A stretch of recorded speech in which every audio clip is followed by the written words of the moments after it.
आखिर राम जी के भाई भरत और शत्रुघ्न किसके अवतार थे? महर्षि वाल्मीकि से पहले किसने की थी रामायण की रचना? कैसे हुई थी गायत्री मंत्र की शुरुआत? आइए जानते हैं। 1. वाल्मीकि से पहले भगवान हनुमान ने एक शिला पर अपने नाखूनों से रामायण लिखा था, जिसे देखकर वाल्मीकि जी हैरान रह गए और उसे सर्वश्रेष्ठ बताते हुए कहा, इसके आगे मेरी रचना का कोई मोल नहीं है। तब हनुमान जी ने इस शिला को समंदर में फेंक दिया और वाल्मीकि के द्वारा लिखी रामायण के बारे में ही लोग जान पाए। 2. रामायण काल में कुल 24,000 श्लोक लिखे गए हैं और हर 1,000 श्लोक के बाद जो पहला अक्षर आया है उसी से गायत्री मंत्र की रचना हुई है। 3. राजा दशरथ के 4 पुत्रों के अलावा उनकी एक बेटी भी थी जो इन चारों भाइयों से बड़ी थी, जिनका नाम शांता था, जिन्हें दशरथ ने अंग देश के राजा को सौंप दिया था क्योंकि उनकी कोई संतान नहीं थी। 4. रामायण में राम जी के भाई भरत और शत्रुघ्न भगवान राम के विष्णु अवतार में उनके हाथों के चक्र और शंख शैल का अवतार माने जाते हैं।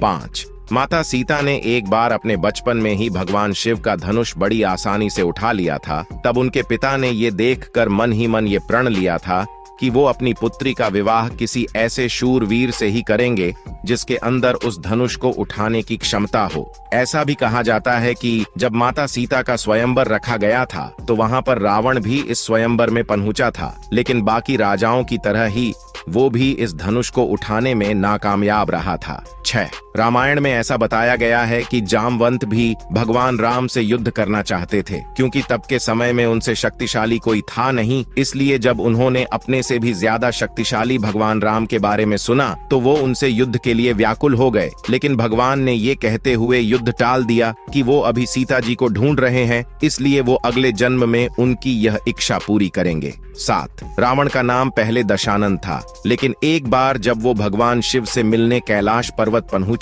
तो नंदी ने उसे रोक दिया, इसलिए रावण ने कैलाश पर्वत को ही उठाना शुरू कर दिया, जिस वजह से पर्वत हिलने लगा और शंकर भगवान ध्यान से जाग गए और उन्होंने गुस्से में अपना पैर पर्वत पर टिका दिया, जिस वजह से रावण की कुछ उंगलियां पर्वत के नीचे दब गई।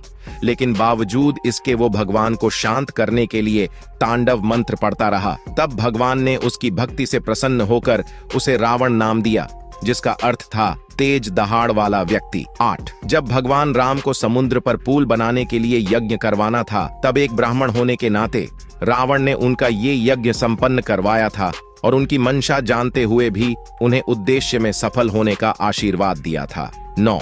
14 वर्षों के वनवास के समय में लक्ष्मण जी लगातार 14 सालों तक जागते रहे थे, जबकि उनके बदले उनकी पत्नी 14 वर्षों तक सोती रही थी। 10.